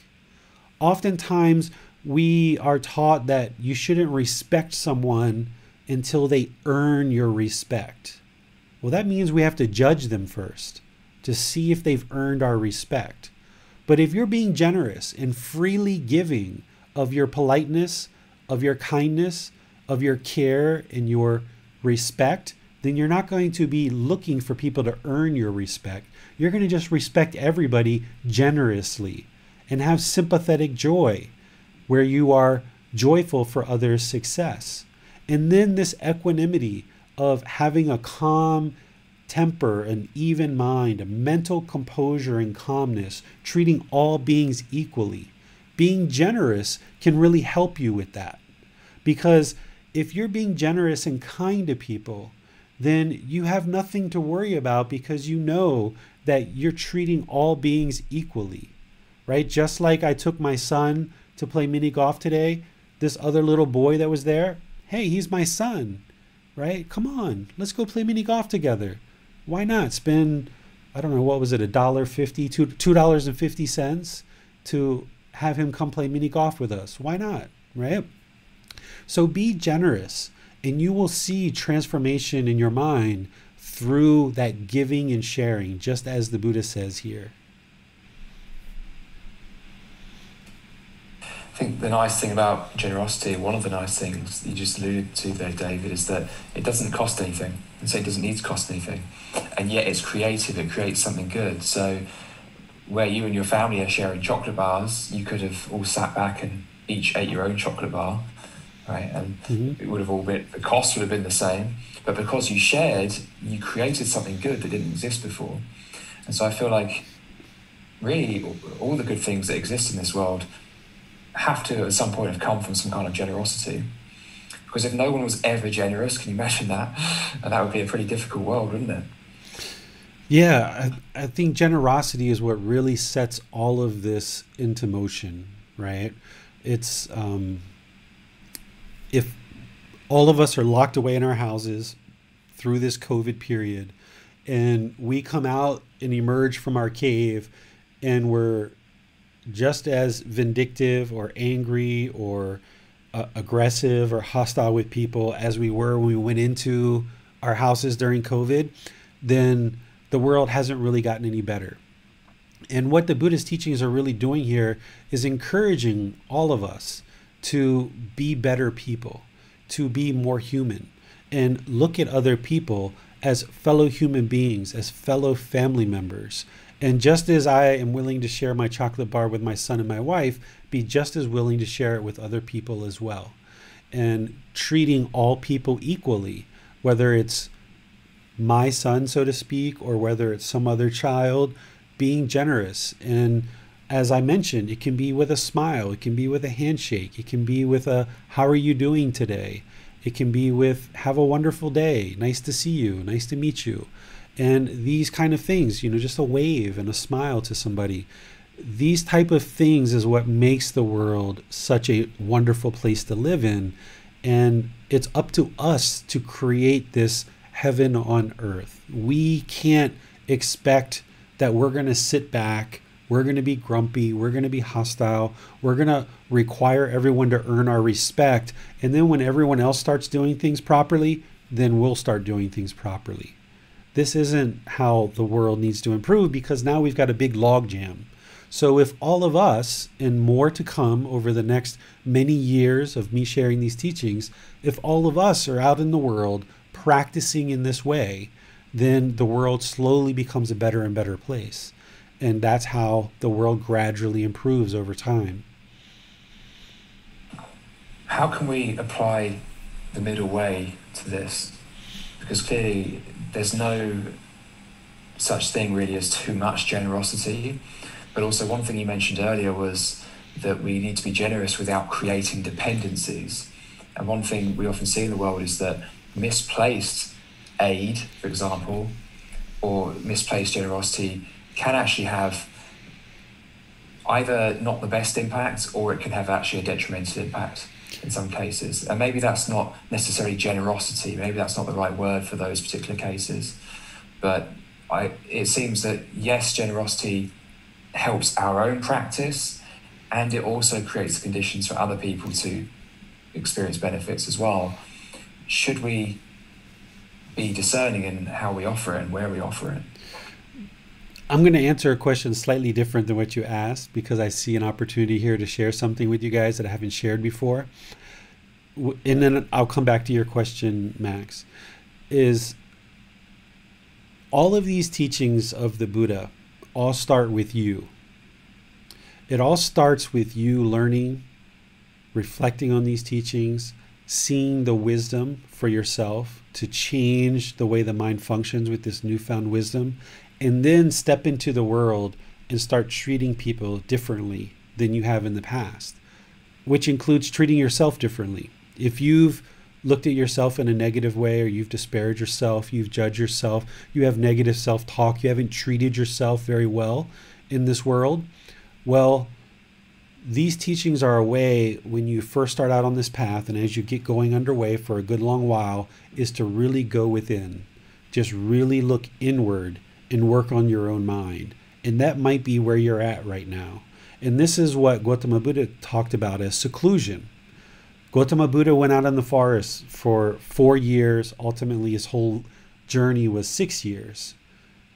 If you look at Jesus Christ, he went out into the desert for 40 days, right? All of these people who have ascended and gained a level of enlightenment beyond where you might be right now have all gone inward as their first step to improving the mind and also improving the world. Where we oftentimes get it wrong is a lot of us try to fix everybody else first. We go outside and we try to fix everyone else, or we try to fix our partners or our children. Meanwhile, you're not showing loving kindness and compassion and all these other mental qualities, as well as generosity to yourself. So you've really got to go inward and work on yourself, and then slowly but surely step into the world and start practicing these teachings little by little, and start connecting the dots and start putting it together. Have this one little conversation, trying to practice the 5 factors of well-spoken speech. And when that goes well, you see the results and you reflect on that.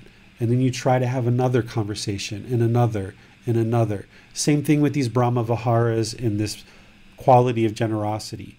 Start small, right? Don't step out into the world and try to save the whole world. That's not what these teachings are about. These teachings are about liberating your mind. So by going inward and showing yourself loving kindness, yourself compassion, yourself having sympathetic joy for when you're successful, also practicing this equanimity and treating yourself equally among all people and having generosity for yourself, then that's going to be helpful for you. And when your mind is functioning better and better, you're going to be better with other people, right? So that's really, really important. And to me, that's the middle way.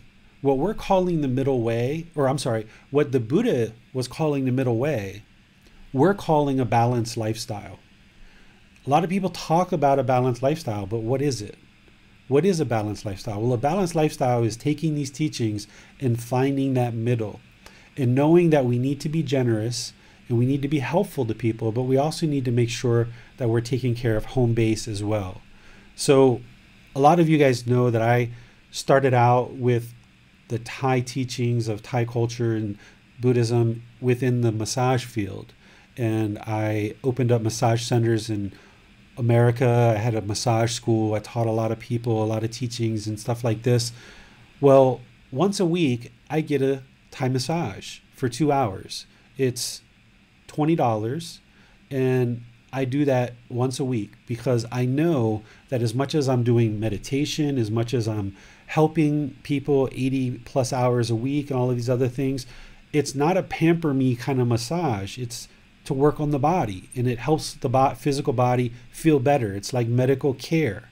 And that's one thing that I do to be generous to myself, show loving kindness and compassion to myself, to make sure that this physical body is feeling as good as it can feel, right? So you've got to make these decisions and balance all of this stuff, bringing it to the middle, so that by you going inward and healing what's inside, then when you start speaking and you start having certain actions in the world, you're not harming other people. But if you're harming yourself and you're not taking good care of yourself, then you're less likely to be willing to take care of other people as well. So when I started diving into these teachings really, really deeply, I didn't step out and start teaching all of you. I didn't start teaching my son and my wife and everyone else. I worked on my own mind first. And then once that started becoming stable and started getting really solid, that's when I've slowly stepped out into the world and start practicing and start teaching more. So you guys saw that I opened up a little Facebook group, shared a couple posts, more people came in. I started doing kind of like a group learning program with just posts, and then that was going well. Then I started offering online classes. Then I started doing a podcast. Then I started doing videos. Now we're offering another program of the Pali Canon in English. Now we have classes here in Chiang Mai. So slowly I'm building up more and more resources and ways of helping all of you guys. But I didn't start there. I started with me, in my mind, this mind right here. And that's what you guys have to do too, is you have to focus on that. So even though a lot of today's talk focused on how you need to practice with other people, be sure that it doesn't get lost on you that you have to have all these same qualities for yourself as well before you can even have it for other people. So, or do it at the same time, right? Like practicing having loving kindness for yourself while you're also practicing having loving kindness for other people. Practicing compassion for you while you're practicing it for other people as well. So you can be putting all these things into motion at the same time. Now to your question, Max. Can you repeat it for me? Yeah, essentially it was how can we practice the middle way with generosity and ensure that we're doing the most good, really, when we decide to offer something, that we're not creating dependencies and that we're helping others as much as we're helping ourselves. Yeah, this is going to be another case-by-case basis, right? Like if, depending on where you decide to apply your time, effort, energy, and resources, if you're helping, like if I was helping famine, poverty-stricken people, say in Africa or Thailand or Cambodia or Laos or Myanmar or any of these places in the world, I know in that situation, all they need is food, water, clothing, shelter, and medical care, potentially in certain populations. And that's what they need. And that's maybe all I can provide. So knowing what you can provide and how to provide it, and not being worried or anxious that, gosh, this is all I can do. So in certain situations, that might be all you can do. And it might be up to other people at other points in time to do other things that you can't do in that situation. So every situation is different. You've got to look at your own life and make your own wise decisions about what you're actually doing and how you're actually providing it. There's no perfect recipe here, but you've got to take care of your own needs and look for ways to help other people as well. And there's plenty of people in the world that need help. And if you are someone who's listening to this, consider yourself fortunate, because there's millions of people in the world that don't even have the ability to get a device to even get on the internet and actually spend time to learn these type of things. They're so busy just sustaining their life and putting one meal to the next that they don't even have time to do this. So all of us are in a situation that we can help, and we should look for ways to do that as best we can. And only you are going to know what that looks like when you're in the middle. You'll feel it, and you just have to go with that intuition.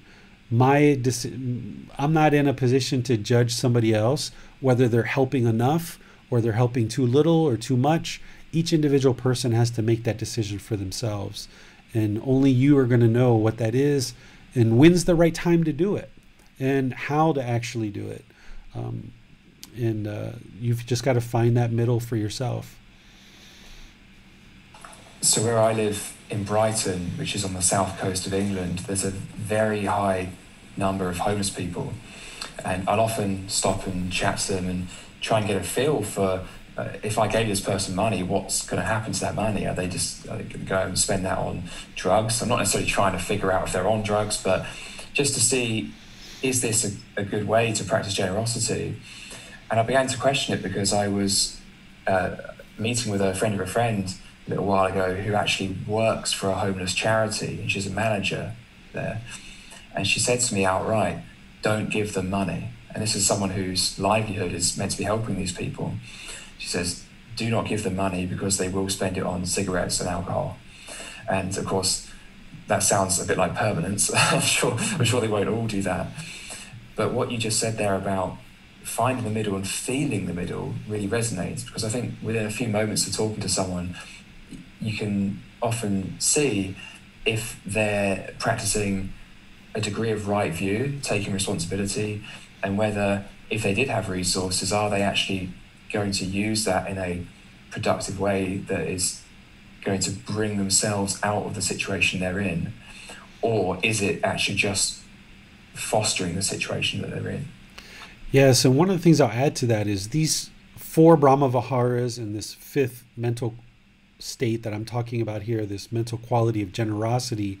What's really interesting about these five mental states is when you bring down your craving, anger, and ignorance, the self and ego, or greed, hatred, and delusion, what you're going to find is you're going to have a whole lot of time on your hands, because you're spending a lot of time chasing after this craving, desire, attachment, and going from one thing to the next to the next. When you start bringing down these three poisons and you start eliminating these 10 fetters from the mind, you're going to have a lot more time on your hands. And that's going to give you more time to be able to practice loving kindness, compassion, sympathetic joy, equanimity, and generosity, which is once again one of the reasons why an enlightened mind is going to be peaceful, calm, serene, and content with joy, because it's no longer experiencing all of this discontentedness, and you're practicing these type of qualities all the time with all people around you. So everything's just going wonderful for you because you're no longer pursuing these selfish pursuits with craving, desire, attachment, with hatred, anger, and ill will. Without delusion, ignorance, and unknowing of true reality, you're able to then allow these qualities to shine through, because you've moved away this pollution of the mind, you're purified the mind, and you're now radiating these mental qualities instead of the defilements or the pollution of the mind. And that's one of the reasons why life just becomes so peaceful, because it's wonderful to go around and be loving and kind and compassionate and generous and have a calm mind and be so peaceful and never experience any discontentedness. It's a wonderful life. So the way to get there is to understand what an enlightened mind does, what an enlightened mind looks like. That's why it's chapter 3 at the very beginning of the book. And then just continue to work towards that more and more and more and more and more. So if you know the goal, which these mental states are part of the goal, just continue to move your mind in that direction, little by little by little by little. And don't beat yourself up. Don't feel guilty. Don't feel shameful if you haven't gotten there today or you're not there today. Don't feel like, oh my goodness, I got to hurry up and do this. Just slowly, slowly. In Thailand, we call it cha-cha, cha-cha. Just slowly, slowly work towards this. Gradually progress. Where you're in individual situations where you can be more generous, do that. Where you're in individual situations where you can have more loving kindness or compassion, do that. In situations where you see your mind isn't calm and composed, look to do that. And don't beat yourself up about it if you're not there today, but just slowly work in that direction. That's the goal. Well, thank you very much, David. We have no more questions. Okay, so I'll just wish you guys a really wonderful rest of your day. Today is Sunday, so this chapter is very, very short, just like the previous chapter. Next Sunday, we're going to be in chapter 14, which is true love, love without attachment. We're going to be learning about relationships with life partners, with children, with parents, with friends, learning how to practice true love, which is love without attachment. Right now, you might feel that love is a very difficult subject or a very tricky thing to navigate, and maybe love has brought you a lot of heartache in your life. And maybe it's been very difficult for you to experience true love from other people, as well as give true love. And one of the reasons why you've had trouble experiencing true love in your relationships is because you don't yet know how to give true love. So what next Sunday is going to be about is helping you understand what love without attachment is, because the more you understand what that is and you're able to practice that, then you'll be able to be more readily able to receive true love in relationships, whether it's life partners, children, parents, friends, co-workers, and all the other people around you. It will really help with this loving kindness and compassion as well. So we're going to be doing that on Sunday. This Wednesday, we're going to be doing breathing mindfulness meditation as part of our Wednesday practice session. And we can also talk about these mental qualities. If anything comes to mind between now and then that you have more questions about, we can discuss that. But as I mentioned last week, because this chapter is a little bit shorter, spend your time to really make sure you understand this chapter in this talk and listening to the podcast and maybe listening back to this class. But then also feel free to look into the other chapters as well that maybe you had a little bit more challenge with. Because this chapter is a little bit shorter, it kind of frees up your time to look to some of the other chapters and really deepen your understanding of something that you maybe found a little bit more challenging to grasp. I can tell you that the chapter on the Four Noble Truths, the Eightfold Path, and the 5 Precepts, you can't learn those enough. You really can really focus on those, particularly the Four Noble Truths in the Eightfold Path. That's chapter 4 and 5. The more time you spend with reading that, listening to the audiobook, listening to the podcast, that's going to be really, really beneficial. Because in terms of developing a life practice, that Eightfold Path is the life practice, with everything else kind of hanging off of that or somehow integrating into that Eightfold Path in one shape, form, or fashion. So if you're looking for something to sink your teeth into beyond chapter 13 in the Brahma-viharas, look to chapter 4 and 5, particularly chapter 5, because that's where you'll really get a lot of results and benefits from focusing on the Eightfold Path, which is your life practice. So until Wednesday or Sunday at 9 o'clock, I wish all of you guys a really wonderful day. Thank you for joining, and thank you for taking time to learn and practice these teachings to help you, all of those people around you, and all of humanity. Because the more enlightened you become, it's not only helping you, but it's helping everyone around you and all of humanity. So thank you very much. Sawadee krap.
Thank you again for watching. Enjoy your meditation. Look forward to seeing you online and answering any questions that you might have. Thank you so much.